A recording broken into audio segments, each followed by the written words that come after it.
আমি সেই শকতি বান্ধি লৈ আমি আকৌ আমাৰ নিজৰ অঞ্চললৈ যাম। এয়া মাননীয় অতিথিবৃন্দই মঞ্চত আসন গ্ৰহণ কৰি আছে।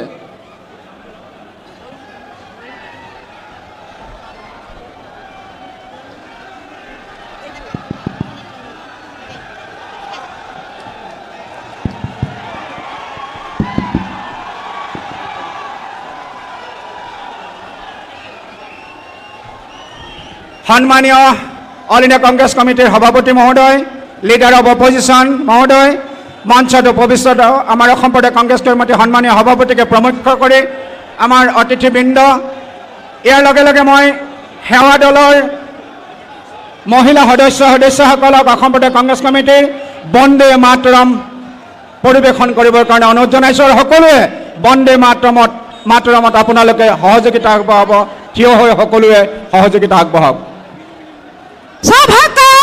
सावधान, वंदे मातरम एक साथ शुरू करेंगे। वंदे मातरम, वंदे मातरम, सुजलाम सुफलाम मलयज शीतलाम शस्य श्यामलाम मातरम, वंदे मातरम, शुभ्रज्योत्स्ना पुलकितयामिनी फुल्लकुसुमिता द्रुमदलशोभिनी सुहासिनी सुमधुरभासिनी सुखदां वरदां मातरम, वंदे मातरम, वंदे मातरम। ओ मोरा पुनर्दे, ओ मुर्शिकोनी दे, एने खन हुआला, एने खन हुफला, एने खन मरमर दे। ओ मोर हुरियामान, अहমৰ হুৱালিমান, পৃথিৱীৰ কতো বিচাৰি জনমটো নোপোৱা কৰিলেও পাৰ। অ মোৰ উপজনাই, অ মোৰ অসমীয়াই, চাই লওঁ এবাৰ মুখানি তোমাৰ, হেঁপাহ মোৰ পলোৱা নাই। প্লিজ আপোনালোকে নিজৰ নিজৰ আসন গ্ৰহণ কৰক। মই অসম প্ৰদেশ কংগ্ৰেছৰ মহিলা সেৱা দলৰ সকলোকে আন্তৰিক ধন্যবাদ জ্ঞাপন কৰিছোঁ। এতিয়া আমি মঞ্চত উপবিষ্ট আমাৰ অতিকৈ শ্ৰদ্ধাৰ সন্মানীয় অতিথিবৃন্দক ফেলিচিটেশ্যন কৰিবৰ কাৰণে, সম্বৰ্ধনা জনাবৰ কাৰণে মই অসম প্ৰদেশ কংগ্ৰেছৰ সাধাৰণ সম্পাদক শ্ৰীযুত প্ৰদ্যুৎ ভূঞা আৰু আমাৰ সন্মানীয় বিধায়ক ৰেকিবুদ্দিন আহমেদ ডাঙৰীয়াক আহ্বান জনাইছোঁ।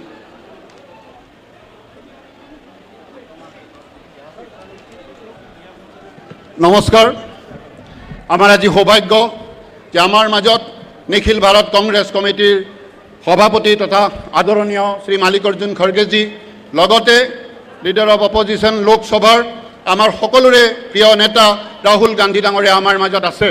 আমাৰ আজি এই মা চন্দিকাৰ শক্তিপীঠত, এই ভূমিত আপোনালোকৰ মাজত আজি আমাৰ এই কংগ্ৰেছৰ কৰ্মী সভাত আহি তেওঁলোক উপস্থিত হৈছে। আমি তেওঁলোকক সম্বৰ্ধনা জনাবলৈ আমাৰ অসমৰ স্বাভিমান এখন গামোচাৰে মই আমাৰ অসম প্ৰদেশ কংগ্ৰেছ কমিটিৰ সভাপতি মাননীয় গৌৰৱ গগৈ ডাঙৰীয়াক, মাল্লিকাৰ্জুন খৰ্গে ডাঙৰীয়াক সম্বৰ্ধনা জনাবলৈ অনুৰোধ জনালোঁ। মই আমাৰ বিৰোধী দলৰ দলপতি দেৱব্ৰত শইকীয়াক এটা জাপিৰে সম্বৰ্ধনা জনাবলৈ মই অনুৰোধ জনালোঁ। মই আমাৰ ৱৰ্কিং প্ৰেচিডেণ্ট জাকিৰ হুছেইন চিকদাৰ ডাঙৰীয়াক এখন এৰী চাদৰে তেখেতক সম্বৰ্ধনা জনাবলৈ অনুৰোধ জনালোঁ। ইয়াৰ পাছত মই আমাৰ আনগৰাকী ৱৰ্কিং প্ৰেচিডেণ্ট প্ৰদীপ চৰকাৰ ডাঙৰীয়াক এখন চেলেং চাদৰেৰে তেখেতক সম্বৰ্ধনা জনাবলৈ অনুৰোধ জনালোঁ। আমাৰ আনগৰাকী ৱৰ্কিং প্ৰেচিডেণ্ট ৰজলিনা তিৰ্কী ডাঙৰীয়াক এটা জাপিৰে তেখেতক সম্বৰ্ধনা জনাবলৈ এখন শৰাইৰে তেখেতক সম্বৰ্ধনা জনাবলৈ অনুৰোধ জনালোঁ। শৰাই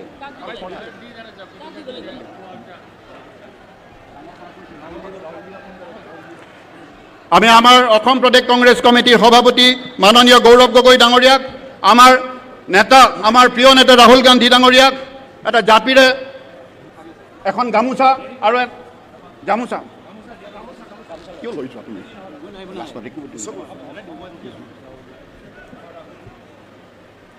আমাৰ মাননীয় বিৰোধী দলৰ দলপতি দেৱব্ৰত শইকীয়াক এটা জাপিৰে তেখেতক সম্বৰ্ধনা জনাবলৈ অনুৰোধ জনালোঁ। আমাৰ প্ৰাক্তন সভাপতি ভূপেন কুমাৰ বৰা ডাঙৰীয়াক এখন এডি চাদৰেৰে তেখেতক সম্বৰ্ধনা জনাবলৈ অনুৰোধ জনালোঁ।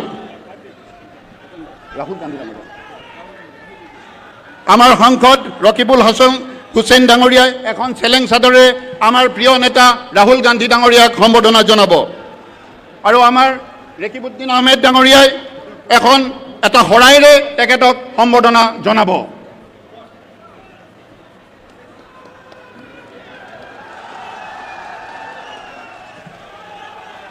আমাৰ মাজত উপস্থিত আছে নিখিল ভাৰত কংগ্ৰেছ কমিটিৰ সাধাৰণ সম্পাদক সংগঠনৰ দায়িত্বত থকা কেচি বেণুগোপাল ডাঙৰীয়া, তেখেতক গৌৰৱ গগৈ ডাঙৰীয়াই এখন গামোচাৰে সম্বৰ্ধনা জনাব।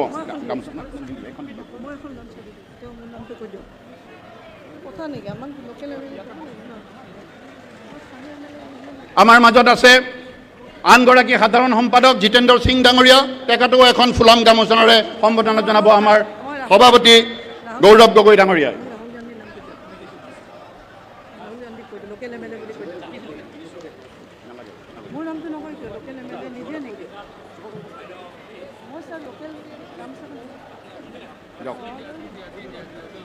বিধায়িকা নন্দিতা দাস ডাঙৰীয়াই ৰাহুল গান্ধী ডাঙৰীয়াক এখন ফুলাম গামোচাৰে সম্বৰ্ধনা জনাব।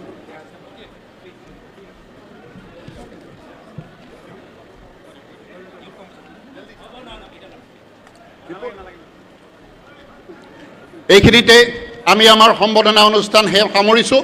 মই বিপুল গগৈ ডাঙৰীয়াক পৰৱৰ্তী অনুষ্ঠান চলাই নিবলৈ অনুৰোধ জনালোঁ। মই আমাৰ অসম প্ৰদেশ কংগ্ৰেছ কমিটিৰ সাধাৰণ সম্পাদক আৰু বিধায়ক দুয়োগৰাকীক আন্তৰিক ধন্যবাদ জ্ঞাপন কৰিছোঁ। এতিয়া আমাৰ শান্তি আৰু প্ৰগতিৰ তৃষ্ণাটোৰ ইতিমধ্যে তৃতীয়বাৰ সাংসদ হৈ সংসদৰ মজিয়াত উদাত্ত কণ্ঠৰে তেজস্বী বাগ্মিতাৰে আলোড়ন সৃষ্টি কৰা তেখেতৰ চমকপ্ৰদ পাৰদৰ্শিতাৰে ভাৰতবৰ্ষৰ নয়নত দোলায়িত হ'বলৈ সক্ষম হোৱা, ভাৰতৰ ৰাজনৈতিক মঞ্চত তেখেতৰ ত্যাগ সেৱা সততাৰে অমোচন অম্লান ৰূপৰেখা অংকন কৰা এগৰাকী আমাৰ অতিকৈ শ্ৰদ্ধাৰ সকলোৰে আদৰৰ সাংসদত ডেপুটি লিডাৰ অৱ অপজিশ্যন আৰু অসম প্ৰদেশ কংগ্ৰেছ কমিটিৰ সন্মানীয় সভাপতি শ্ৰীযুত গৌৰৱ গগৈ ডাঙৰীয়াক তেখেতৰ বক্তব্য ৰাখিবৰ কাৰণে মই অনুৰোধ জনাইছোঁ।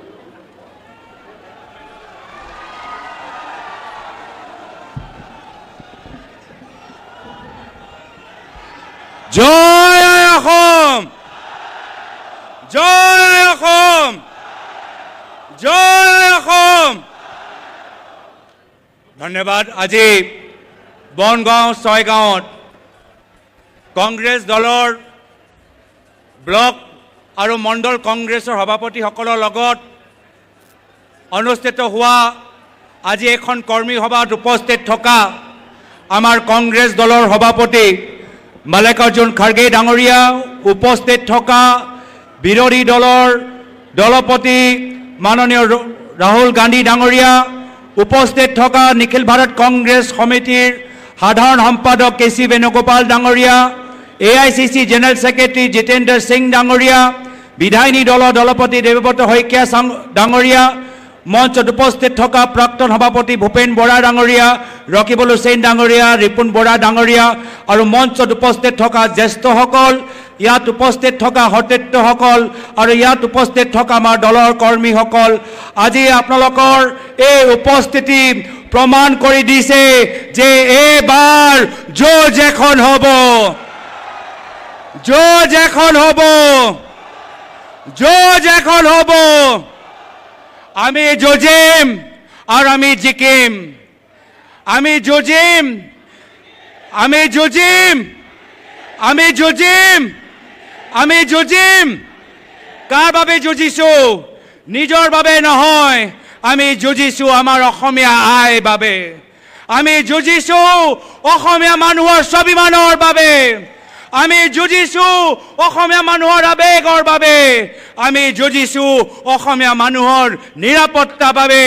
আৰু মানুহে গম পাই গৈছে যে যদি আমাক লাগে অসমৰ ভিতৰত শান্তি, তেতিয়াহ'লে আমাক লাগিব কংগ্ৰেছ পাৰ্টি।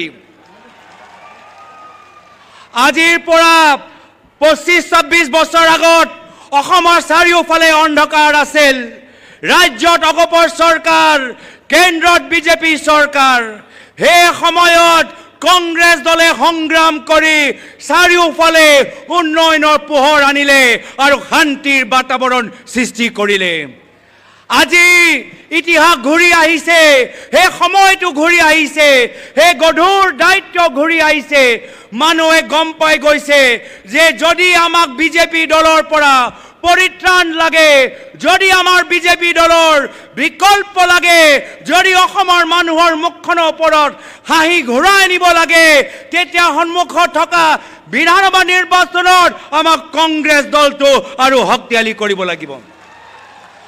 मंच पर उपस्थित आदरणीय खड़गे जी, आदरणीय राहुल गांधी जी, आदरणीय केसी वेणुगोपाल जी, जितेंद्र सिंह जी, आज कांग्रेस के कंधों पर एक महत्वपूर्ण जिम्मेवारी है, क्योंकि आज असम में जो डर और दहशत का जो वातावरण है, इस डर और दहशत के वातावरण से अगर लोगों को कोई मुक्ति दिला सकता है तो वो सिर्फ और सिर्फ कांग्रेस पार्टी है। आज यहां पर उपस्थित हमारे असम प्रदेश के हर जिलों से, हर मंडल से हमारे मंडल के अध्यक्ष आए हैं।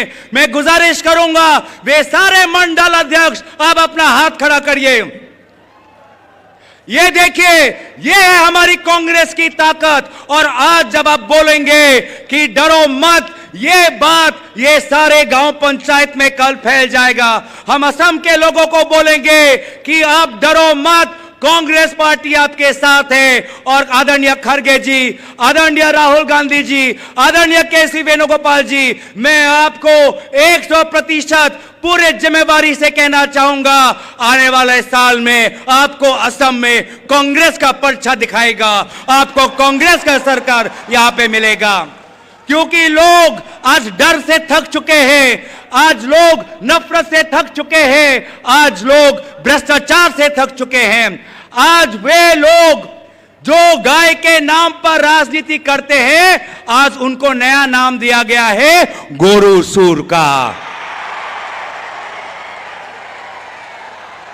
মানুহে কি কয়, মানুহে কি কয়, মানুহে কি কয়? আজি তেওঁলোকে কি ভাবিছে যে দুখীয়া মানুহক উচ্ছেদ কৰি আমালোকৰ মাজত বিভাজন কৰিব। কিন্তু আজিৰ তাৰিখত আমি সকলোৱে অসমীয়া দুখীয়া মানুহ, খেতিয়ক, শ্ৰমিক আমি একজোট। সেয়া বড়ো হওক, কাৰ্বি হওক, ৰাভা হওক, মিচিং হওক, ধৰ্মীয় সংখ্যালঘু মানুহ হওক, ভাষিক সংখ্যালঘু মানুহ হওক, আমি সকলোৱে জানো যে আমাৰ ওচৰত ভূমিপট্টা নাই, আমাৰ ওচৰত মাটিপট্টা নাই। আমাৰ মাটিখিনি আদানীক দি দিছে, আমাৰ মাটিখিনি আম্বানীক দি দিছে।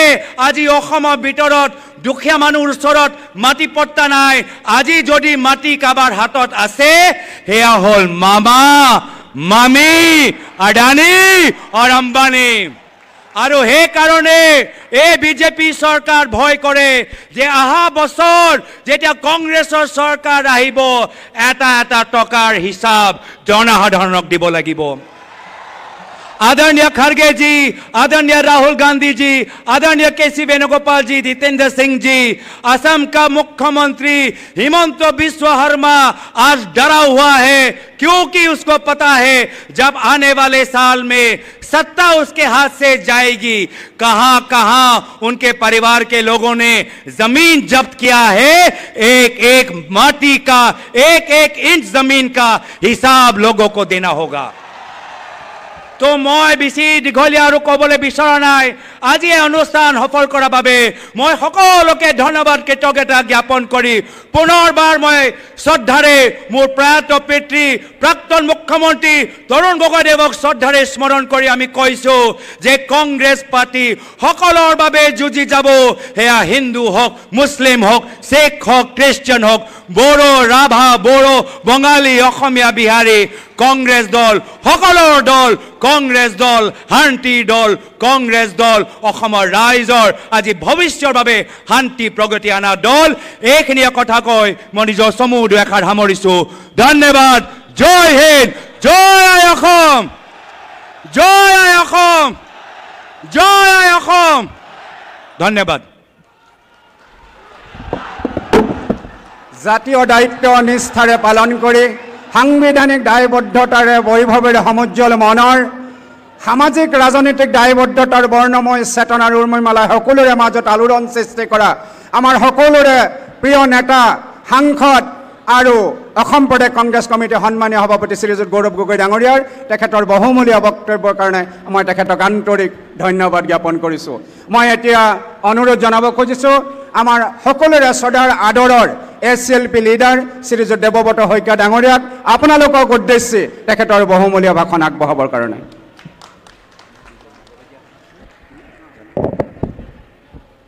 জাতীয় কংগ্রেস জিন্দাবাদ, ভারতীয় জাতীয় কংগ্রেস জিন্দাবাদ। নমস্কাৰ। আজিৰ সভাত উপস্থিত নিখিল ভাৰত কংগ্ৰেছ কমিটিৰ শ্ৰদ্ধাৰ সভাপতি মল্লিকাৰ্জুন খড়গে ডাঙৰীয়া, আমাৰ লোকসভাৰ বিৰোধী দলৰ দলপতি তথা আমাৰ সকলোৰে আদৰৰ নেতা ৰাহুল গান্ধী ডাঙৰীয়া, আমাৰ জেনেৰেল ছেক্ৰেটাৰী সংগঠন শ্ৰদ্ধাৰ কেচি বেণুগোপাল ডাঙৰীয়া, অসমৰ সাধাৰণ সম্পাদক তত্ত্বাৱধায়ক শ্ৰীযুত জিতেন্দ্ৰ সিং ডাঙৰীয়া, আমাৰ সভাপতি গৌৰৱ গগৈ ডাঙৰীয়া, মঞ্চত উপবিষ্ট আমাৰ কংগ্ৰেছ দলৰ নেতাসকল আৰু মোৰ সন্মুখত উপস্থিত অসমৰ বিভিন্ন প্ৰান্তৰ পৰা অহা, বিভিন্ন জিলা, ব্লক, মণ্ডলৰ পৰা অহা আমাৰ সতীৰ্থ কংগ্ৰেছ কৰ্মীসকল, আজিৰ দিনটো আমাৰ সকলোৰে বাবে এটা অতি আনন্দৰ দিন। আজি আমাৰ অসমৰ সকলো কংগ্ৰেছ কৰ্মীৰ সাহস আৰু উৎসাহ বৃদ্ধিৰ বাবে খড়গে ডাঙৰীয়া আৰু আদৰৰ ৰাহুল গান্ধী ডাঙৰীয়াই তেখেতসকলৰ ব্যস্ত কৰ্মসূচীৰ মাজৰ পৰা সময় উলিয়াই আমাৰ মাজত উপস্থিত হৈছে। মই সকলো কংগ্ৰেছ কৰ্মীৰ হৈ দুয়োগৰাকীকে হিয়াভৰা কৃতজ্ঞতা জনাইছোঁ। আমাৰ অসম আজি সংকটৰ মুখত। বিজেপি চৰকাৰে শদিয়াৰ পৰা ধুবুৰীলৈকে, ব্ৰহ্মপুত্ৰ উপত্যকাৰ পৰা বৰাক উপত্যকালৈকে চাৰিওফালে বিভিন্ন তেওঁলোকৰ কামৰ মাজেৰে অসমৰ জনগণৰ মাজত অশান্তি আৰু বিভ্ৰান্তিৰ সৃষ্টি কৰিছে।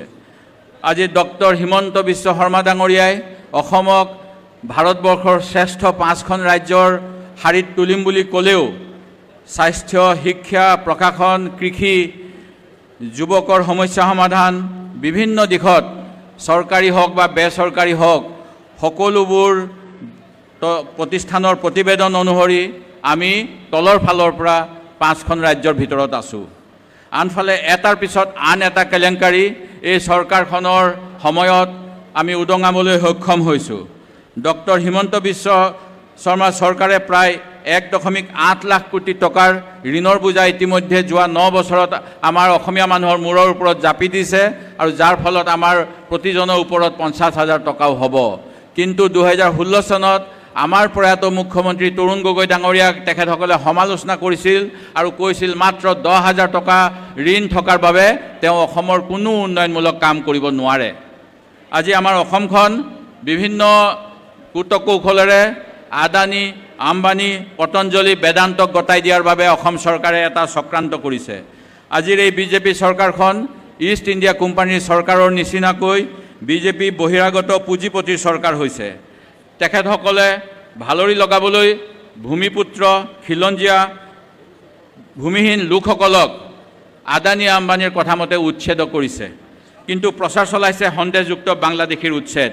11 বছৰ শাসনত থকাৰ পিছতো 16 মে 2014 চনত অসমক বাংলাদেশী মুক্ত কৰিম বুলি কোৱাৰ পিছতো মুখ্যমন্ত্ৰী মহোদয় এতিয়া বাংলাদেশী ভূত দেখাই আছে অসমৰ ৰাইজক আৰু অসমীয়াক আভুৱা ভাৰিছে। আৰু তথাকথিত বাংলাদেশীৰ বিৰুদ্ধে এটা আন্দোলন তেখেতসকলে ৰাজনৈতিকভাৱে চলাই আছে।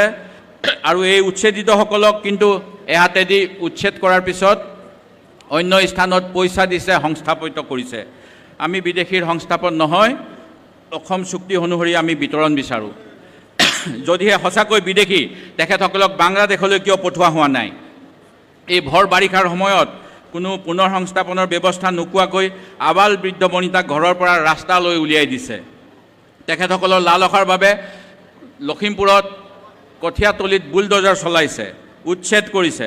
তেওঁলোকক লাগে কেৱল টকা আৰু সম্পত্তি, লাগিলে তাৰ বিনিময়ত অসমৰ যুৱক যুৱতীৰ সপোন থানবান হৈ যাওক। বিজেপি চৰকাৰৰ উন্নয়ন প্ৰকল্পৰ উমান আমি গৰুখুটি প্ৰকল্পতে পাইছোঁ, যি গৰুখুটিৰ পৰা গীৰ গাই তেওঁলোকে নিজে নিজে লৈ গুচি গ'ল। মুঠৰ পৰা যিবিলাক প্ৰকল্পই আনিছে তাৰ পৰা কেনেকৈ বিজেপিৰ নেতাসকলে নিজে বা অঙহী বঙহীয়ে লাভ ল'ব পাৰে, সেই কথাই তেওঁলোকৰ প্ৰাথমিকতা। কয়লাৰ পৰা বালিলৈ, গৰুৰ পৰা মুৰ্গীলৈ, চুপাৰীৰ পৰা গুটকালৈ বিজেপিৰ চৰকাৰৰ ছত্ৰছায়াত চিণ্ডিকেট চলি আছে আৰু তাৰ ওপৰত ৰেড হোল মাইনিং, অবৈধ খনন ইত্যাদি বিভিন্নবিলাক হৈয়ে আছে। অসমৰ 6 জনগোষ্ঠীৰ জনজাতিকৰণ এমাহৰ ভিতৰত কৰিম বুলি কোৱা বিষয়টোৰ পৰাও চৰকাৰে ফালৰি কাটি আছে। চাহ শ্ৰমিকৰ মজুৰি 351 টকা কৰিম বুলি কোৱাৰ পিছত এতিয়া তেওঁলোকক 5000 টকা দি ইলেকশ্যনৰ আগে আগে ভোট কিনাৰ ষড়যন্ত্ৰ কৰিছে। মুঠৰ ওপৰত এই চৰকাৰখনক আমি বাকী ফাঁকি আৰু মাটিৰ চৰকাৰ বুলি যে ক'ব লাগিব, ই নিশ্চিত। আজি অসমৰ না জল না থল অৱস্থা, এফালেদি বানপানী, আনফালে কৃষিভূমিত পানী নাই। নদী বান্ধে এৰি দিয়া পানীয়ে ৰাইজক এহাতেদি জীয়াতো ভোগাইছে, আনফালে কৃষি কাৰ্যৰ বাবে মানুহে আকাশলৈ চাই ৰৈ থাকিব লগা হৈছে। অসমৰ যি ভূমি, এই ভূমিৰ মাত্ৰ 20% পানীৰ ব্যৱস্থা আছে বুলি বিধানসভাত ইতিমধ্যে মন্ত্ৰীয়ে স্বীকাৰোক্তি দিছে। কিন্তু 2016 চনত তেখেতসকলে সকলো খেতিপথাৰত পানী দিম বুলি আমাক বিজেপিৰ দৃষ্টিপত্ৰত উল্লেখ কৰিছিল। যি জল জীৱন মিছনৰো একেই অৱস্থা, হৰ জল পানীৰ জেগাত এতিয়া অকল পানীৰ পাইপটো থাকে কিন্তু কোনো পানী নাথাকে। আজি অসমৰ এই হাহাকাৰ পৰিস্থিতিৰ পৰা মানুহৰ মনোযোগ অন্য ফাললৈ নিবলৈ হিমন্ত বিশ্ব শৰ্মা ডাঙৰীয়াই জাতিবিদ্বেষ ধৰ্মবিদ্বেষত মনোনিৱেশ কৰিছে। তেখেতসকলৰ নীতি ইংৰাজৰ দৰেই ডিভাইড এণ্ড ৰুল। আমাৰ অসমখন তেওঁলোকে ভাগ কৰিছে আৰু আমাৰ ভাই ককাইৰ মাজত সম্বন্ধবোৰ দুৰ্বল কৰিবলৈ এটা অভিসন্ধি চলাইছে।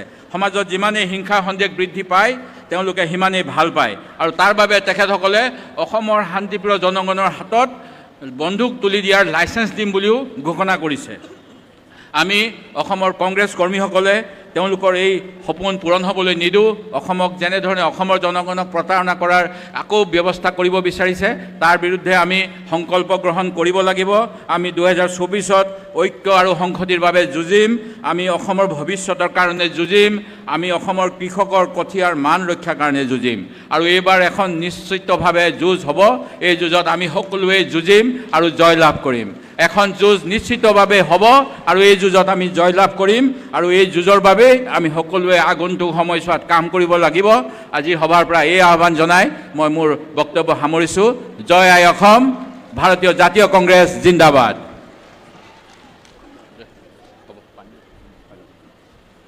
আমি SLP লিডাৰ শ্ৰীযুত দেৱব্ৰত শইকীয়া ডাঙৰীয়াক আন্তৰিক ধন্যবাদ দিছোঁ তেখেতৰ বহুমূলীয় ভাষণৰ বাবে।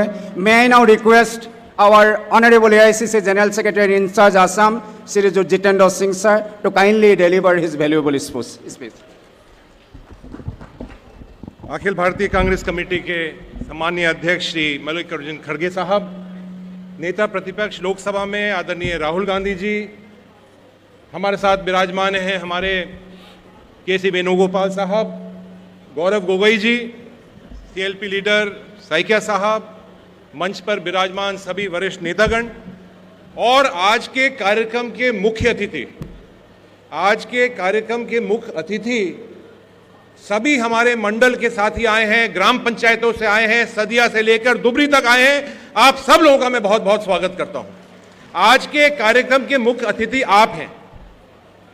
मैं बहुत बहुत धन्यवाद देता हूं माननीय राहुल गांधी जी को, खड़गे साहब को, कि आज की जो बैठक है वो एक अलग तरह की बैठक है।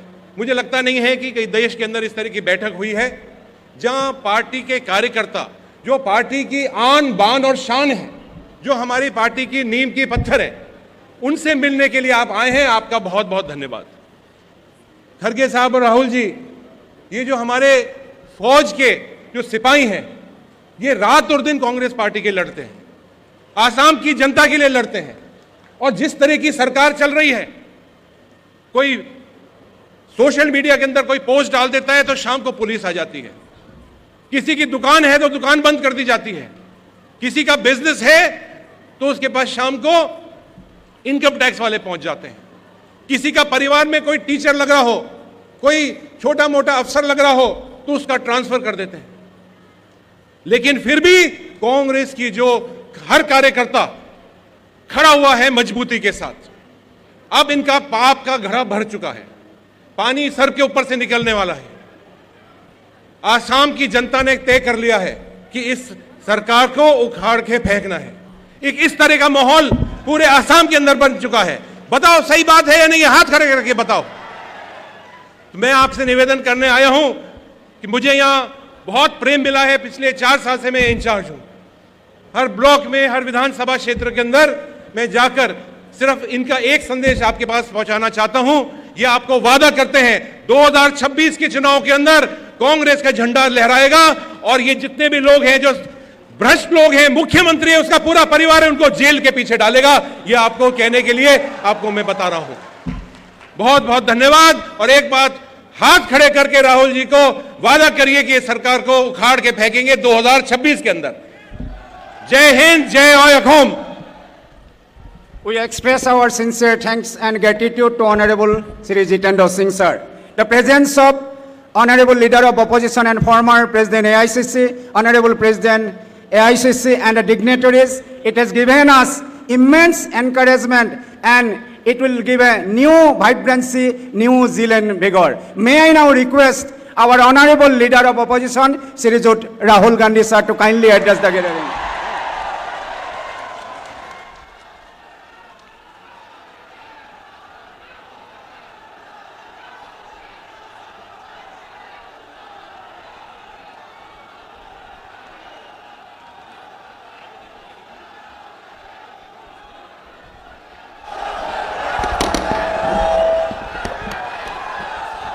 मल्लिकार्जुन खड़गे जी, केसी वेणुगोपाल जी, जितेंद्र सिंह जी, गौरव गोगोई जी,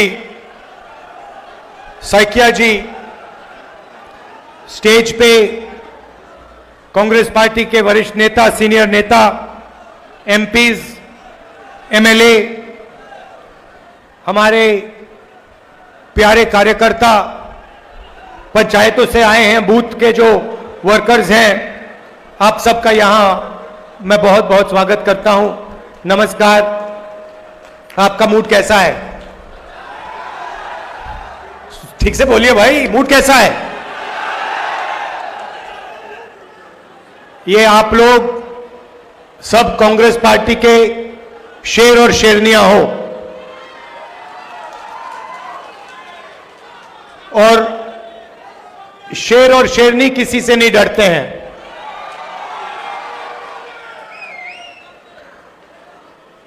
आप हमारी रीढ़ की हड्डी हो, कांग्रेस पार्टी की बैकबोन हो, आपके खून में, आपके डीएनए में कांग्रेस पार्टी की विचारधारा है और ये पूरे देश में विचारधारा की लड़ाई चल रही है। एक तरफ आरएसएस, नफरत और हिंसा की विचारधारा, बांटने की विचारधारा, भाई को भाई से लड़ाने की विचारधारा, और दूसरी तरफ कांग्रेस पार्टी सत्य और अहिंसा की विचारधारा, जोड़ने की विचारधारा, नफरत मिटाने की विचारधारा। यह लड़ाई चल रही है। और आप लोग सत्य और अहिंसा के सिपाही हो। भाइयों और बहनों, आप असम के बारे में जानते हो, मगर जो असम में हो रहा है वही पूरे देश में हो रहा है। यहां पे आपके चीफ मिनिस्टर अपने आप को चीफ मिनिस्टर नहीं समझते हैं, असम के राजा समझते हैं। और असम का राजा 24 घंटे कभी अदानी को, कभी अंबानी को आपका धन, आपकी जमीन देने में लगे हुए हैं, है ना। मगर अगर आप उनकी आवाज अच्छी तरह सुनोगे, टीवी में अगर आप उनको अच्छी तरह देखोगे, तो आपको पता लगेगा कि आवाज के पीछे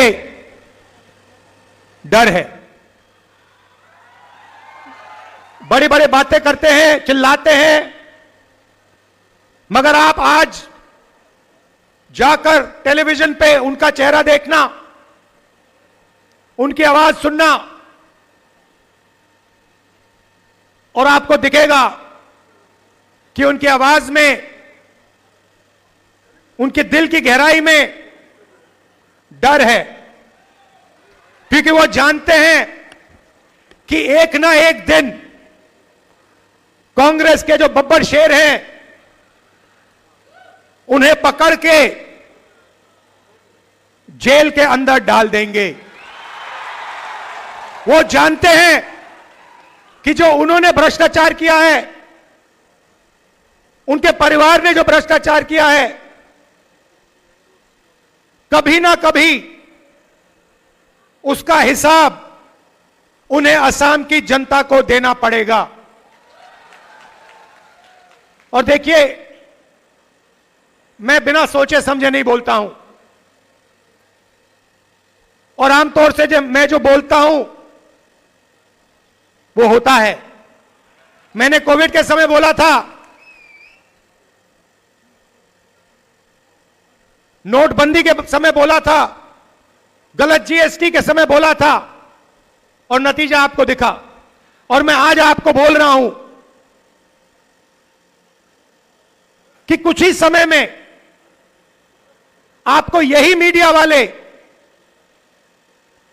आपके चीफ मिनिस्टर को जेल जाते हुए दिखाएंगे, और इससे उनको ना मोदी बचा पाएगा, ना अमित शाह बचा पाएगा। आप देखना, वो जेल के अंदर आपको दिखेंगे। और यह काम कांग्रेस पार्टी नहीं करेगी, यह काम असम के जो युवा हैं, असम के किसान हैं, असम के मजदूर हैं, असम के हर जात के लोग, हर धर्म के लोग यह काम करने वाले हैं। क्योंकि उनको मालूम है कि यह व्यक्ति जो है, यह एक भ्रष्ट व्यक्ति है। यह 24 घंटा असम की जमीन लेता है, कहीं सोलर पार्क के बहाने, कहीं रिजॉर्ट के बहाने यह असम से 24 घंटा चोरी करता है। यह आप जानते हो, असम का बच्चा जानता है, सारे के सारे मीडिया वाले जानते हैं। मैंने इनको दोस्त बोला, कहता हूं मीडिया के हमारे मित्र, मगर ये हमारे मित्र नहीं है। क्योंकि ये आजकल इनको आदत पड़ गई है, ये आजकल सच्चाई नहीं दिखाते, है ना। ये जो अंबानी जी कहते हैं, अदानी जी कहते हैं, आपके चीफ मिनिस्टर कहते हैं, वो दिखाते हैं 24 घंटा। नरेंद्र मोदी जी, अमित शाह का चेहरा दिखाते हैं, कोई फर्क नहीं पड़ता, इनका कोई असर नहीं पड़ता। क्योंकि सच्चाई असम की जनता जानती है, असम की जनता के दिल में है। और आप देखना कुछ ही समय में चुनाव होगा और आप देखना कांग्रेस पार्टी इस चुनाव को स्वीप करके जीतेगी। यहां पे हमने एक नई टीम खड़ी की है और मैं गौरव गोगोई जी को, बाकी टीम को बधाई देना चाहता हूं कि आप लोगों ने काम शुरू किया है और इसका नतीजा असम की जनता को जरूर दिखेगा, हम सबको दिखेगा। भाई और बहनों, मैंने आपसे असम की बात की, थोड़ा सा मैं आपको देश के बारे में भी बताना चाहता हूं और यह असम के लिए भी जरूरी है। भाई और बहनों, कुछ समय पहले महाराष्ट्र में चुनाव हुआ और महाराष्ट्र में जबरदस्त तरीके से बीजेपी ने चुनाव में चीटिंग की। लोकसभा में और विधानसभा में 1 करोड़ नए वोटर बने। लोकसभा खत्म हुआ, 4 महीने के अंदर पता नहीं कहां से 1 करोड़ नए वोटर आए। हमने इलेक्शन कमीशन से पूछा, ये कहां से आए, ये कौन लोग हैं, हमें वोटर लिस्ट दिखाइए। इलेक्शन कमीशन ने आज तक हमें वोटर लिस्ट नहीं दी। हमने इलेक्शन कमीशन से पूछा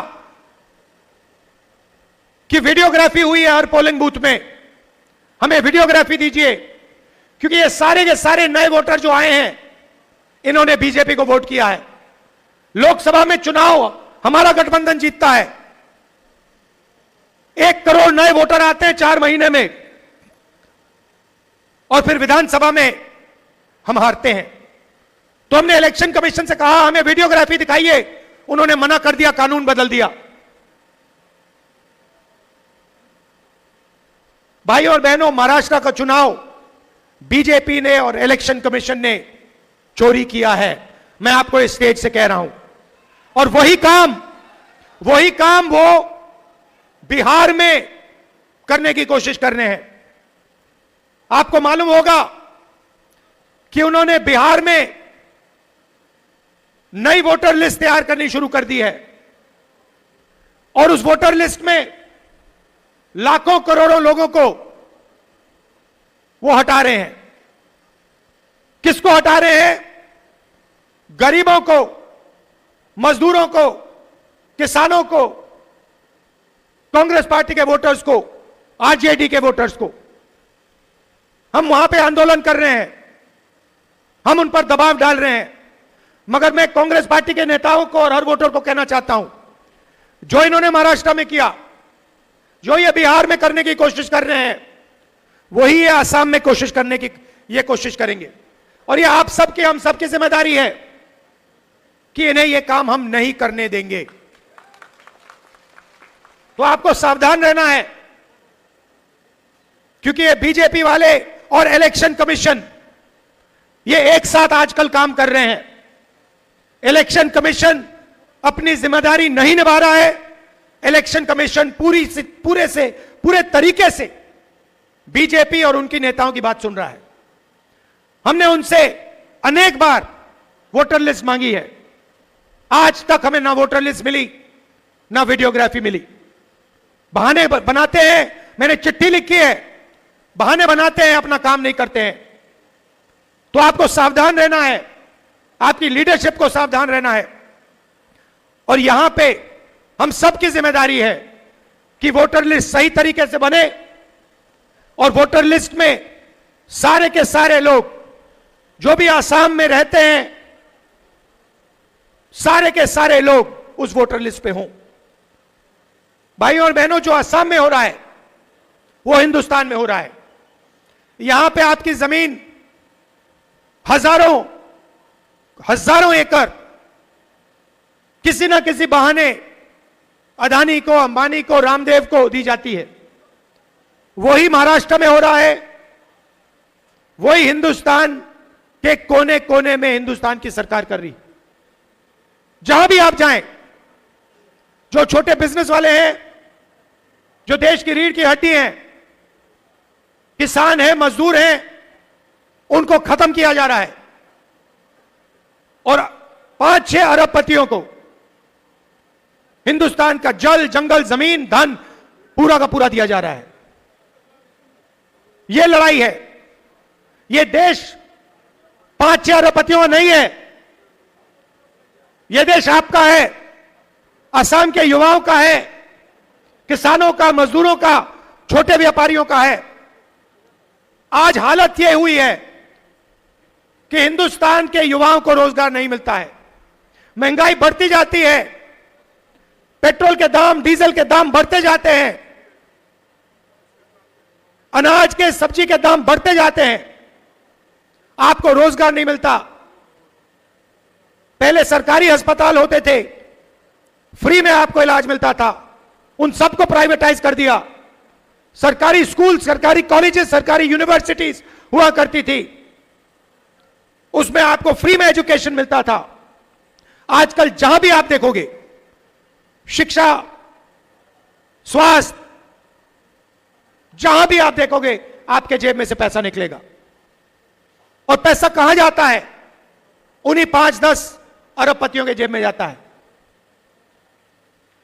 यह फर्क है बीजेपी में और कांग्रेस में। हम गरीबों के लिए लड़ते हैं, मजदूरों के लिए, किसानों के लिए लड़ते हैं, छोटे व्यापारियों के लिए लड़ते हैं, मनरेगा जैसे प्रोग्राम लाते हैं, और ये अरबपतियों का काम करते हैं। इससे देश का फायदा नहीं होता। 2 हिंदुस्तान बन रहे हैं, एक अरबपतियों का, उनके बच्चे जो भी सपना देखना चाहते हैं देख सकते हैं। हजारों करोड़ रुपए की शादी होती है उनकी, पता नहीं आपने देखी? अंबानी की शादी आपने देखी? हजारों करोड़ रुपए उसमें चले जाते हैं। मगर आम जनता के लिए गलत जीएसटी, महंगाई, अग्निवीर, प्राइवेटाइजेशन, यह है, इसके हम खिलाफ हैं और लड़ाई विचारधारा की है। असम में भी आप लोग जो आए हो, हमारे पोलिंग बूथ से आए हो, हमारे जो वर्कर हैं, आप कांग्रेस पार्टी की विचारधारा को लेकर चलते हो। आपके दिल में हमारी विचारधारा है और इसके लिए मैं आप सबको दिल से धन्यवाद करना चाहता हूं कि आप हमारे शेर हो, हमारी शेरनियां हो और आप हमारे लिए लड़ते हो, हमारी विचारधारा की रक्षा करते हो। दिल से मैं आपका धन्यवाद करता हूं। और अंत में मैं फिर से दोहरा रहा हूं, आप आज शाम को अपने चीफ मिनिस्टर की आंखों में, टीवी में आंखों में देखिए। अगर आप ठीक से देखेंगे, उनका डर आपको दिखेगा। और याद रखिए, चुनाव के बाद आपके चीफ मिनिस्टर इसी मीडिया में आपको जेल में दिखाई देंगे। आप सबका दिल से धन्यवाद। नमस्कार, जय Hind. Thank you very much, sir. We express our sincere thanks and deepest gratitude to our leader of opposition, Shri Rahul Gandhi, sir. The people from different parts of Assam has come. Now, I request Honorable Congress President Shri Mallikarjun Kharge, sir, to kindly address the gathering.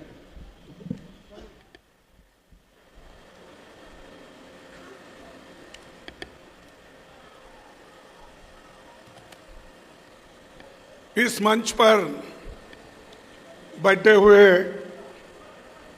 Leader of opposition Shri Rahul Gandhi ji, KC Venugopal ji, Jitendra Singh ji, Gaurav Gogoi ji, Debabrata Saikia ji और MPs, MLAs और इस सभा के आए हुए, इस सभा में जो ब्लॉक कांग्रेस के प्रेसिडेंट हैं, मंडल प्रेसिडेंट्स हैं और सारे मेरे भाइयों और बहनों, यहाँ पर आए हैं।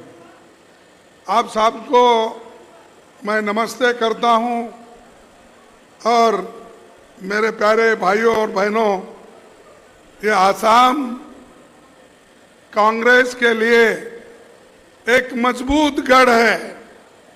शायद आसाम के लिए बीजेपी 1940 से कोशिश कर रही है यहाँ पर बीजेपी की गवर्नमेंट बनाने के लिए, लेकिन आज तक बीजेपी की गवर्नमेंट यहाँ पर नहीं बन सकी। लेकिन कांग्रेस के एक आदमी को उधार लेकर आसाम का चीफ मिनिस्टर बीजेपी ने बनाया है। आरएसएस नहीं बना सकी। 1940-41 से वो कोशिश कर रहे हैं यहाँ पर, लेकिन नहीं हो सका। लेकिन एक आदमी हमसे निकलकर भाग गया और वो आज यहाँ पर चीफ मिनिस्टर बन के बैठा है। मैं आपको ये बताना चाहता हूँ कि 1926 में कांग्रेस का 51वां सत्र यही गुवाहाटी में हुआ था। अब 2026 में जब कांग्रेस सत्र को 100 साल होने जा रहे हैं, 100 साल पहले यहाँ पर कांग्रेस पार्टी का एक बहुत बड़ा सम्मेलन हुआ था और उसको अब 100 साल हो रहे हैं। तो इतना महत्व आसाम के लिए कांग्रेस पार्टी दी है, देते आई है, आगे भी देते रहेगी। भाइयों, राहुल गांधी जी, मैं खुद, हमारी पूरी टीम ने आसाम की जनता के साथ मिलकर एक मजबूत रणनीति बनाई है और मैं गोगोई को धन्यवाद देता हूं कि उन्होंने एक डिप्टी लीडर होते हुए भी आसाम में काम करने के लिए राहुल जी के कहने पर उन्होंने स्वीकार किया और आज उनके नेतृत्व में आप इतनी बड़ी संख्या में लोग आए हैं। एक नौजवानों साथी को राहुल जी ने आपको दिया है, उससे काम लेना है, उनको मदद करना है। अगर उनको मदद करेंगे, ये अपने आप को मदद किए जैसा होगा। इसीलिए मैं आपसे यही कहूंगा कि कांग्रेस पार्टी हुकूमत में आएगी तो यहां से भ्रष्टाचार निकलेगा। यहाँ जो आसाम के चीफ मिनिस्टर सबसे विश्वासघात कर रहे हैं, सबको डरा रहे हैं और यहां तक कि लूटम लाट चल रही है। और इतनी लूट शायद किसी स्टेट में नहीं हुआ जो लूट आसाम में आज हो रहा है। इसीलिए भाइयों, आपको सतर्क रहना होगा, आप मिलके काम करना होगा और खासकर युवाओं के लिए मैं कहता हूं, अगर हमारी सरकार आएगी, हम युवाओं को नौकरी दिलाने की पूरी कोशिश करेंगे। लेकिन बीजेपी ने वायदा किया, आज तक एक नौकरी नहीं दी। घर घर भटक रहे हमारे युवा लोग और सरकार में कई नौकरियां हैं, सेंट्रल गवर्नमेंट में कई नौकरियां खाली है, वो क्यों नहीं भर्ती कर रहे हैं? वो भी परसों मैं देखा 31-40 हजार की भर्ती हो गई ऐसा सुना और मोदी सर्टिफिकेट दे रहे हैं। अरे पंडित जवाहरलाल नेहरू जी, उनके जमाने में बड़े बड़े कारखाने हो गए, बड़े बड़े पब्लिक सेक्टर बने, लाखों लोगों को नौकरी मिली, मेडिकल कॉलेज बने, इंजीनियरिंग कॉलेज बने, बड़े बड़े रास्ते बने। लेकिन इनके जमाने में एक भी ऐसा काम नहीं हुआ जो लोग याद रख सके। या लोगों का फायदा हो सके। तो एक बोगस गवर्नमेंट है। इस बोगस गवर्नमेंट को आप सबक सिखाना चाहिए। क्या करना चाहिए? आवाज नहीं क्या आपके पास? सबक सिखाना चाहिए। सिखाएंगे आप? सिखाएंगे? देखो, सबक जब तक आप नहीं सिखाएंगे, ये मजदूर को लूटेगा, गरीबों की जमीन छीन लेगा, हर एक के बिल्डिंग पर कब्जा करेगा, हर एक के जमीन को, पानी को, सब जल जंगल जमीन सभी लूटेगा। लुटेरे को अगर और मजबूत करेंगे तो हर गरीब और तंग होते जाएगा, गरीब गरीब होते जाएगा और अमीर अमीर होते जा रहा है। अभी आपने बताया कि अदानी अंबानी कैसा निकले भाई। अरे ये अंबानी का तो शुरू में 8,000 करोड़ की संपत्ति थी इसके पास, आज 13 लाख करोड़ कहां से आया? कौन दिया? इसी ने दिया, मोदी साहब ने दिया। मोदी हमेशा अपने मित्रों को अपने पैसे से मदद करके मजबूत करता है और कहता है जाओ गरीबों को लूटो, गरीबों को शोषण करो, और गरीबों को शोषण करके तुम 75% तुम लो, 25% मेरे को दो, मेरी आरएसएस और पार्टी को बढ़ाना है। ये उनका उद्देश्य है। और यहाँ हमारे जो चाय बागान के मजदूर हैं, उनकी हालत क्या है? उनको मिनिमम वेजेस नहीं मिलते। मिलते हैं? मिनिमम वेजेस नहीं मिलते और उनको कम से कम तनख्वाह दी जाती है, 250 रुपए, जिस जगह उनका डिमांड है 350 से 400 रुपए मांग रहे, लेकिन उधर उनका ध्यान नहीं है, चीफ मिनिस्टर का ध्यान नहीं। और चीफ मिनिस्टर अपने आप को इस देश का, आसाम का बादशाह मानता है, शहंशाह मानता है। अरे भाई, जब तक लोग डेमोक्रेसी में आपको वोट देते रहेंगे तभी तो आप चीफ मिनिस्टर रहेंगे, लेकिन गलती से आपको वोट मिले, चोरी कर ली और आप आज चीफ मिनिस्टर बन के बैठे हैं, लेकिन जो वोट दिए उनका गला काट रहे हैं। ये ऐसे लोग हैं, बीजेपी, आरएसएस और हमारे क्या चीफ मिनिस्टर का नाम, हेमंत, ये काम कर रहे हैं। तो भाइयों, आज जो मिनिमम वेजेस का है ये भी उन्होंने नहीं कर रहे, और लेबर कोड जो गरीबों के लिए थे वो लेबर कोड भी इन्होंने, मोदी जी ने उस 4 जितने भी कोड थे 30-40 वो सभी को मिला के 4 को कोड कर दिए। सबको डराते हैं और खासकर प्रेस वालों को भी डराते हैं, मीडिया को डराते हैं, चैनल को डराते हैं। अगर कोई लिखने वाला है प्रेस जर्नलिस्ट, उसको भी डराते हैं। और सभी लोग, चंद लोग डरते हैं, चंद लोग डरते नहीं। जो डरते नहीं वो जनता के साथ है, जो डरते हैं वो जनता के खिलाफ है, ये मैं कहूंगा।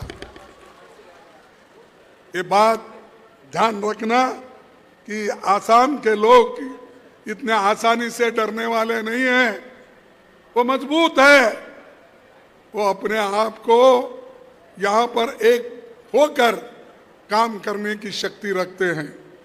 और घुसपैठियों का नाम लेकर इन्होंने आसाम में सबको डराने की कोशिश कर रही। अब भाई, हम तो चाहते हैं जो जेन्युइन लोग हैं, जो यहाँ ही रहने वाले हैं, जिनका नाम है, उन लोगों को आप दीजिए। जिनका नहीं है, जो घुसपैठी है, वो बात और है। आपके पास कानून है, कानून से काम करो। लेकिन कानून से काम वो नहीं करना चाहते।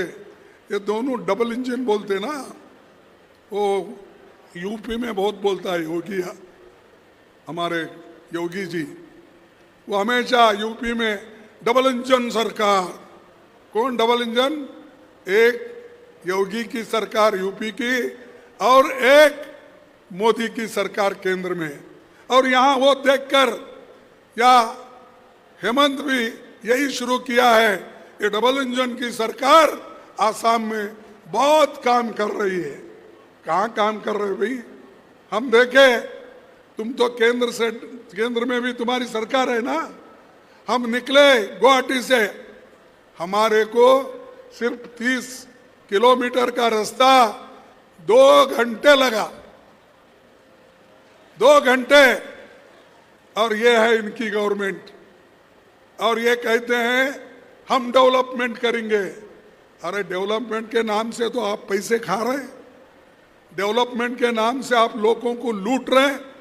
इसीलिए मैं ये कहूँगा कि ये लोग, जैसा कि राहुल जी ने कहा, शिक्षा, स्वास्थ्य, ये हमारी बुनियादी चीज है, लेकिन ये लोग बुनियादी चीजों को भूल गए हैं। इसीलिए ये आसाम को अगर ठीक करना है, हम सभी लोग मिल के काम करना चाहिए।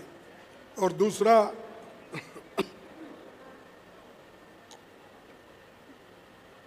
मैं आपको एक बात बताना चाहता हूं।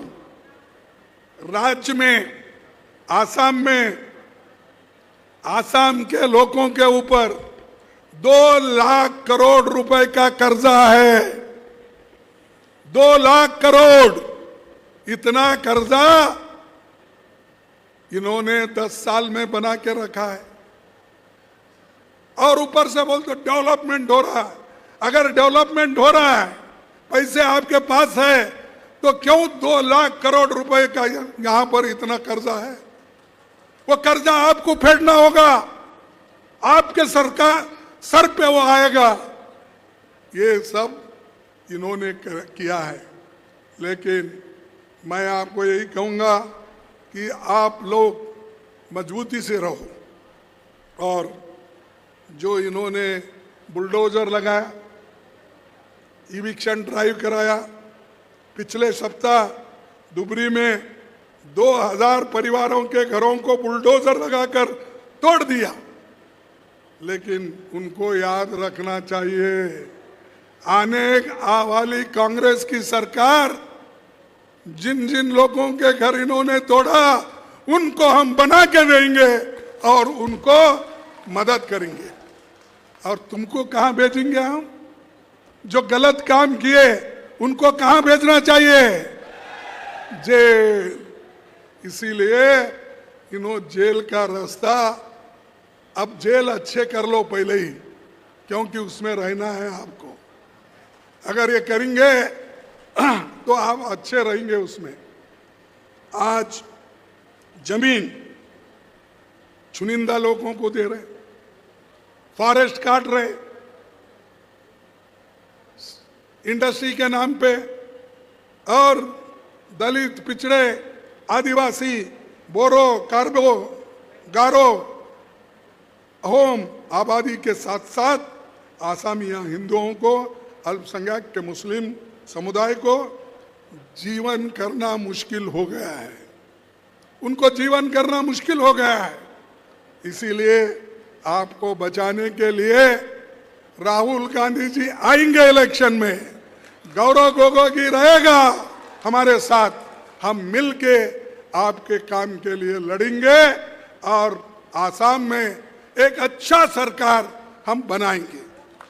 इसीलिए आपकी मदद की जरूरत है। और दूसरा, गो घोटाला। अभी हम तो सुना था कि ये लोग तो गाय की पूजा करते हैं, लेकिन ये तो चोर निकले। ये गाय की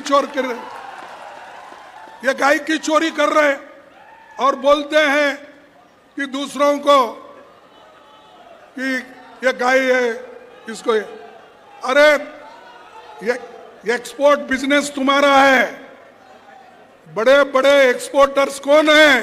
बीजेपी के लोग हैं।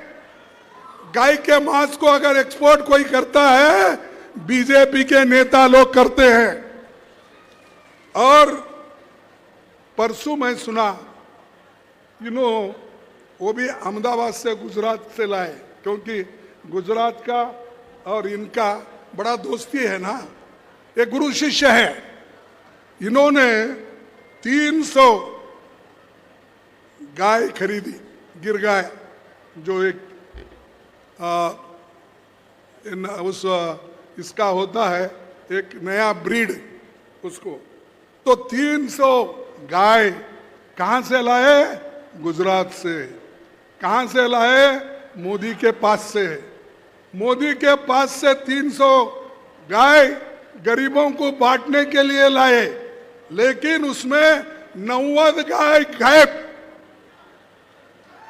वही बांट लिए। कौन बांट लिए? मंत्री। कौन बांट लिए? ऑफिसर। कौन बांट लिए? उनके लोग। अरे गरीबों के नाम से तो 300 गाय लाए, उसमें से 100 गायब हो गए। तो गायब, इसका मतलब ये गाय भी वही खाते हैं, दूध भी वही पीते हैं, चोरी भी वही करते हैं और दूसरों को चोर बोलते हैं। तो ऐसे लोग हैं, इनको हम सबक सिखाना लोगों के हित में जरूरी है। भाइयों,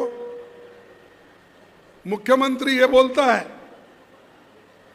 आप सुने होंगे, क्या कहता है? मुख्यमंत्री बोलता है, समाज में जहर फैलाता है और कहता है सुअर पालो, जमीन बचा लो। जैसी बात करते हैं, ऐसे लोग देश को कभी एकजुट नहीं रख सकते। अगर आप सुअर पालेंगे तो आपके जमीन ठीक रहेंगे, ये मुख्यमंत्री कहता है। अरे तुम तो हुकूमत कर रहे हो, लॉ एंड ऑर्डर तुम्हारे पास है, तुम लोगों को सुअर पालो, जमीन में छोड़ो तो लोग दूसरे भाग जाएंगे। ये तुमने कहा, हमारा नहीं है। जो आदमी ऐसी नीच हरकतें करता है, उसको आप सबक सिखाना ही चाहिए। सिखाएंगे। आने वाले चुनाव में आप सबक सिखाओ। और इनका क्या है, हमेशा यहाँ पर क्या हो रहा है? कोयला चोरी, सुपारी, गुटखा, और फिर बाद में एक्साइज में झटका, और ईडी का ये सब धांधले सब लोग ये कर रहे हैं। लेकिन आपको मैं ये कहना चाहता हूँ कि आसाम को आप मजबूत बनाना ही होगा और ये भ्रष्टाचार मुक्त आसाम बनाना होगा। कि इनके पास, मोदी के पास तो झूठों की फैक्ट्री है, क्योंकि इन्होंने ही कहा 15-15 लाख रुपए लाके मैं आपके जेब में डालूंगा। विदेश में काला धन कांग्रेस वालों ने रखा है, वो लाकर आपके जेब में 15-15 लाख डालूंगा। ये कहा या नहीं कहा मोदी ने? कहा। फिर झूठ बोलेगा? ये झूठ बोलता है, सच बोलता है। और उसने क्या कहा? युवाओं को मैं 2-2 करोड़ नौकरी दूंगा। दिया आपको? ये झूठ है, सच है? झूठ है। मैं किसानों को एमएसपी दूंगा डबल। दिया आपको? ये झूठ है, सच है? अरे इतने झूठ बोलने वाले प्राइम मिनिस्टर मेरे जिंदगी में कभी देखा नहीं। मैं भी कम से कम 55 साल से एमएलए, एमपी, राज्यसभा मेंबर हूं। मैं 12 बार इलेक्ट होके आया हूं, एक बार नहीं, 2 बार नहीं, 12 बार इलेक्ट होके आने के बाद मैं कभी किसी को झूठ नहीं बोला। यहां तो मोदी झूठों का सरदार निकाला, झूठों का सरदार, और ये लोगों को गुमराह कर रहा है। और उन्हीं का आदमी बोलता है, अरे भाई ये तो जुमले हैं इलेक्शन के लिए। तो इसीलिए ये जो है हेमंत विश्वास के बातों में आके झूठ बोलने वालों को वोट मत दीजिए। अगर आप देंगे तो खत्म हो जाएंगे। आपके ऊपर बहुत बड़ी जिम्मेदारी है। आपको इस देश को बचाना है, देश के संविधान को बचाना है, देश के लोकतंत्र को बचाना है, अपने आप को बचाना है। ये याद रखो। ये मोदी जी 2 दिन पहले मैंने कहा कि अपॉइंटमेंट लेटर बांट रहे थे। अरे मैं कभी नहीं सुना कि मैं जवाहरलाल नेहरू जी का पढ़ा देखा, उन्होंने कभी ऐसा लेटर नहीं बांटा अपॉइंटमेंट का। जो हमारे लाल बहादुर शास्त्री जी थे उन्होंने अभी कैसा नहीं किया, इंदिरा गांधी जी ने कहीं नहीं किया। उसके बाद में हमारे नेता राजीव गांधी जी ने कभी ऐसा नहीं किया, कोई भी नहीं किया। नरसिंह राव ने नहीं किया। खुद उनके जो है बीजेपी के नेता वाजपेयी नहीं किए। ये महाशय आके सबको अपॉइंटमेंट का लेटर ऐसा बांट रहा है। तेरा काम हो, आपका काम वो है? अरे आपका काम तो देश को सुरक्षित रखना है। आप तो देश देश फिर रहे, विदेश में जा रहे हैं, लेकिन मणिपुर में अंगार लगी हुई है। लोग, महिलाओं का रेप हो रहा है, घर जलाए जा रहे हैं, वहां क्यों नहीं गए? राहुल गांधी जा सकते हैं, लोगों से मिल सकते हैं, महिलाओं से मिल सकते हैं, युवाओं से मिल सकते हैं। तुमको क्या हो गई? तुम मणिपुर नहीं जाते और पाकिस्तान जाके गले मिलते, चाइना वालों के साथ झूले में खेलते, और जितने भी अवार्ड है, छोटे मोटे अवार्ड भी, कहीं म्युनिसिपैलिटी उनको बुलाकर बोलेगी आपको एक हम अवार्ड देने वाले लाइफ अचीवमेंट का, तो वहां भी जाएंगे। वो सिर्फ 5 दिन हर जगह घूमे, हर राष्ट्र। क्यों भाई, आपको वक्त नहीं मिला 2 घंटे का मणिपुर जाने के लिए? तो ये ऐसी नौबत है, ये देश को कभी सुरक्षित नहीं रखेंगे। आज धीरे धीरे देश में देखो, मैं नहीं बोला, भारत अब विश्व के उन शीर्ष देशों में गिना जा रहा है जहां समानता का स्तर सबसे अधिक है। ये मेरे शब्द नहीं है, ये मोदी जी के हैं। क्या कहा? भारत अब विश्व के उन शीर्ष देशों में गिना जा रहा है जहां समानता का स्तर सबसे अधिक है। उनका दोस्त, उनका सीनियर 7 जुलाई को नितिन गडकरी कहता है धीरे धीरे देश में गरीबों की संख्या बढ़ रही है। ये मेरा नहीं, उनका ही है, आप पढ़े होंगे। क्या कहा? धीरे धीरे देश में गरीबों की संख्या बढ़ रही है और धन कुछ अमीर लोगों के हाथों में केंद्रित होता जा रहा है। ये नहीं होना चाहिए। अरे ये आरएसएस का आदमी है गडकरी, ये बीजेपी का आदमी है, आपके मंत्रिमंडल में है, वही आदमी ये कह रहा है। अगर राहुल गांधी जी ये बात कहते हैं तो आप टीका करते हैं, मैं ये बात करता हूं, मुझे भी टीका करते हो। सच बात है। और जैसा कि उन्होंने कहा, जो कुछ उन्होंने कहा सच बात पहले भी बोले कि नोटबंदी करने से नुकसान है, बोले आप नहीं सुने और देश का नुकसान करे। और आज भी तुम्हारे पार्टी के लोग ही बोल रहे हैं गरीब गरीब बनता जा रहा है, अमीर अमीर होते जा रहा है। तो इसीलिए इस देश में मैं आपसे कहूंगा 1% लोगों के साथ 1% अमीरों के पास 40% देश की संपत्ति है। कितना है? 40%। और 50% संपत्ति 60% लोगों के हाथ में है। इतनी बड़ी खाई है। फिर भी मोदी बोलते हैं मैं विश्व गुरु हूं, समानता लाया हूं, और क्या क्या की बोलते जाते हैं।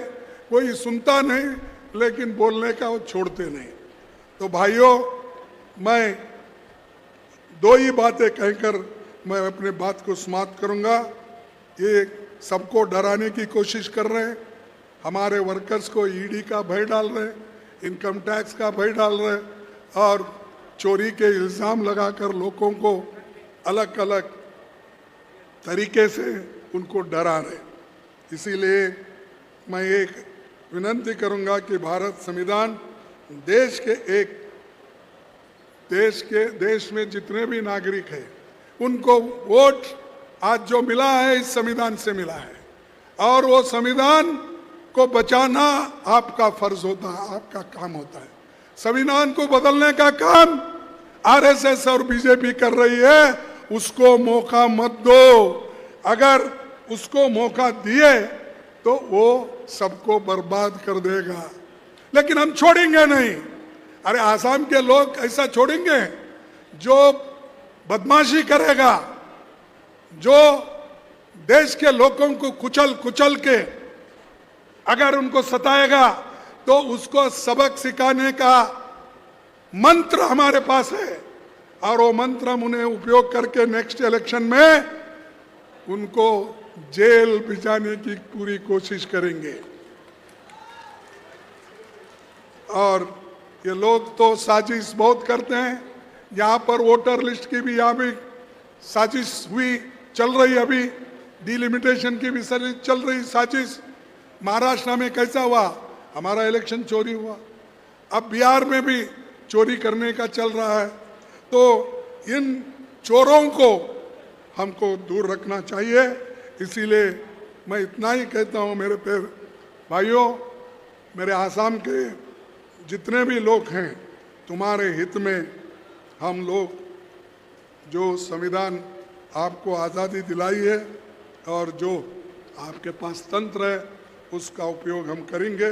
और हमारी जो गारंटी है आसाम में, हम हर युवक को रोजगार और हर बच्चे को शिक्षा की गारंटी देंगे।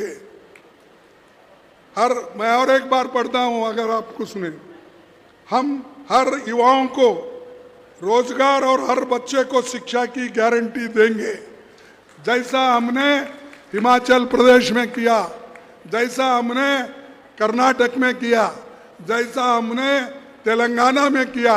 हमने जो गारंटी की बात बोली थी, राहुल जी ने जो गारंटी की बात कही थी, उसको निभाने वाले अगर कोई है तो कांग्रेस पार्टी है, आप हैं, दूसरे कोई कुछ नहीं कर सकते। इसीलिए हर युवा को रोजगार, हर बच्चे को शिक्षा, ये तो गारंटी। चाय बागवान को करीब उनकी मजदूरी का पूरा हम बीड़ा उठाएंगे और मैक्सिमम उनको वेजेस दिलाने की कोशिश भी हम करेंगे। और भविष्य में हमारा जो आरक्षण है, ये आरक्षण को भी हम मजबूती के साथ रखेंगे। मैं ये खास करके दलित कम्युनिटी से कहूँगा, क्योंकि मैं खुद दलित कम्युनिटी से आता हूँ और एससी, एसटी, ओबीसी से कहूँगा, भाइयों अगर आप सतर्क नहीं रहेंगे, आपके रिजर्वेशन को भी वो लोग छीन लेंगे।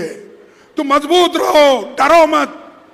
आजादी की बात भी अगर शेड्यूल कास्ट डरता है तो डरपुक है, वो मर जाता है।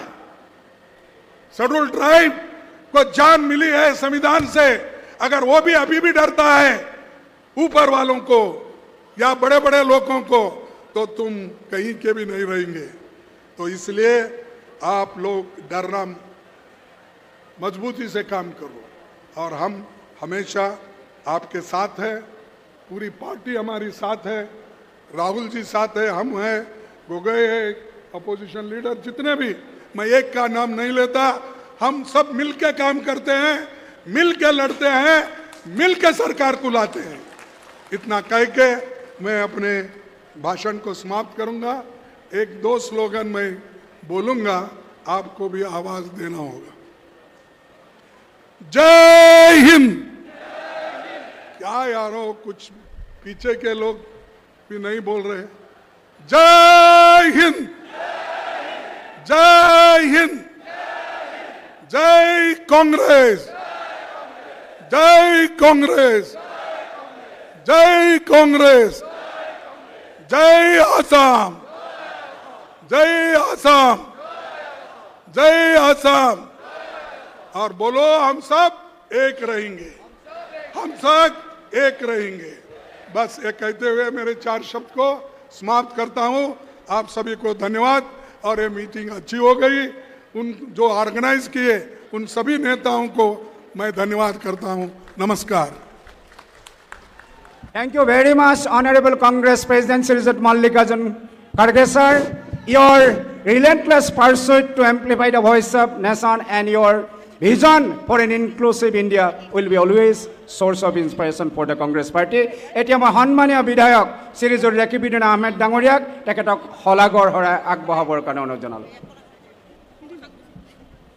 পৰম শ্ৰদ্ধাৰ সৰ্বভাৰতীয় কংগ্ৰেছ কমিটিৰ সভাপতি আমাৰ সকলোৱে আদৰৰ মৰমৰ শ্ৰীযুত মল্লিকাৰ্জুন খাৰ্গে ছাৰ, আমাৰ সৰ্বভাৰতীয় কংগ্ৰেছ কমিটিৰ য়ংষ্টাৰসকলৰ হাতৰূপ ভাৰতবৰ্ষৰ বৃদ্ধা বনিতা অগণন জনসাধাৰণৰ হৃদয়ত যিজনে নয়নৰ মণি ৰূপে বাস কৰে, leader of the opposition Rahul Gandhiji ডাঙৰীয়া, আমাৰ ভাৰতীয় জাতীয় কংগ্ৰেছৰ কৌটিল্য কেচি বেণুগোপাল ছাৰ ডাঙৰীয়া, আমাৰ ৰাহবাৰ ইনচাৰ্জ জিতেন্দ্ৰ সিং ছাৰ ডাঙৰীয়া, ডেপুটি LOP অসম প্ৰদেশ কংগ্ৰেছ কমিটিক 2 মাহৰ ভিতৰত লিডাৰশ্বিপ লৈ শদিয়াৰ পৰা ধুপুৰীলৈ চাৰিওফালে ৰজন জনাই তোলা শ্ৰীযুত গৌৰৱ গগৈ ডাঙৰীয়া, শ্ৰদ্ধাৰ দেৱব্ৰত শইকীয়া ডাঙৰীয়া, মঞ্চত উপবিষ্ট সকলো অভ্যাগতসকল, আমাৰ জ্যেষ্ঠ নেতাসকল, PSC কমিটিৰ মেম্বাৰসকল, মোৰ অতি মৰমৰ সমগ্ৰ অসমৰ কোনাই কোনাই ফালৰ পৰা অহা ব্লক সভাপতি, মণ্ডল সভাপতি, জিলা সভাপতিসকল, ইলেক্ট্ৰনিক মিডিয়া, প্ৰিণ্ট মিডিয়াৰ মোৰ বন্ধু বান্ধৱীসকল, আমাৰ ছয়গাঁও বকু সমষ্টিৰ বিভিন্ন প্ৰান্তৰ পৰা অহা মোৰ জনজাতি ভাইসকল, সকলোকে আজি মই মঞ্চৰ ফালৰ পৰা শলাগৰ শৰাই আগবঢ়াইছোঁ। मैं राहुल जी गांधी के लिए 2 शब्द बोलना चाहता हूँ। सर, हम आपका आभार प्रकट करते हैं। सर, ये कॉन्स्टिट्यूंसी में आपका ये मीटिंग को लेके 4 बार 4th टाइम का ये प्रोग्राम आपका यहाँ हुआ है। हमें सौभाग्य हुआ है आपको सुनने के लिए। सर, आपने उपस्थित हुआ, मल्लिकार्जुन खड़गे जी सर उपस्थित हुआ, पूरा आसाम की जिला सभापति इकाई, मंडलम, बूथ, जितना भी आज यहाँ उपस्थित थे, सबने एक संकल्प और संदेश लेके आसाम में कोने कोने जाएंगे। डॉक्टर हेमंत बिस्वा शर्मा को चैलेंज करेंगे हमारी कांग्रेस पार्टी की वर्कर। हेमंत बिस्वा शर्मा को यहां से ललकारते राहुल जी गांधी का उपस्थित में राहुल गांधी ने नरेंद्र मोदी को कपड़ा खोल दिया। पार्लियामेंट में राहुल जी गांधी जब खड़ा होते हैं, नरेंद्र मोदी कब जाते हैं। आज का माहौल अलग है। हिंदुस्तान की कोई एक ऐसा स्टेट नहीं है जहां भी राहुल जी गांधी जाते हैं, नरेंद्र मोदी डर जाते हैं। मणिपुर से लेके कश्मीर से कन्याकुमारी तक राहुल गांधी ने भारत यात्रा शुरू करने की बाद उनका नींद हरण हो गया। आज सभी ने सर आपका सामने बात रखा।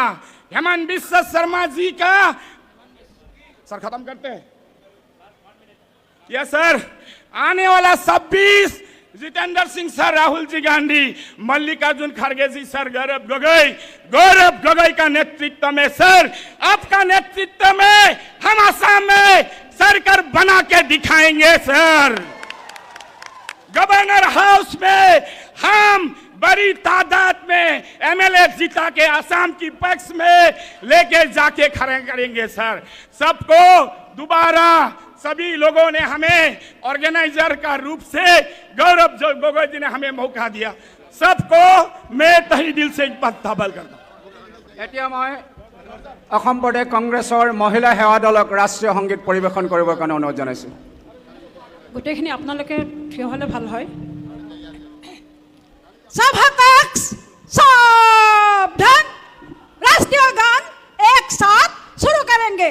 जन गण मन अधिनायक जय हे भारत भाग्य विधाता, पंजाब सिंधु गुजरात मराठा द्राविड़ उत्कल बंगा, विंध्य हिमाचल यमुना गंगा उच्छल जलधि तरंग तब शुभ नामे जागे तब शुभाशिष मागे गाहे तब जय गाथा जनगण मंगल दायक जय हे